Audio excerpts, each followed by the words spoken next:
திருப்பூர் மாவட்டம் மங்கலத்தில் இருந்து உடுமலைப்பேட்டையில் நடைபெற்ற உறவினர் வீட்டு திருமண விழாவிற்கு வந்திருந்த சூரிய பிரகாஷ் என்பவருடைய 4 வயது மகன் உதயநிமலன் விரலில் தங்க மோதிரம் ஒன்று சிக்கிக் கொண்டது. பெற்றோர்கள் மற்றும் உறவினர்கள் முயற்சி செய்து மோதிரத்தை கழற்ற முடியாமல் போனதால் சிறுவனை உடுமலை தீயணைப்பு நிலையத்திற்கு அழைத்து சென்றனர். தீயணைப்பு துறையினர் உதவியுடன் நீண்ட நேர போராட்டத்திற்கு பிறகு மோதிரத்தை தனியே கழற்றி எடுத்தனர்.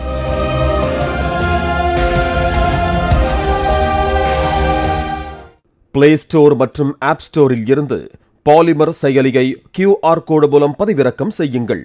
செய்திகளை உடனுக்குடன் பெறுங்கள்.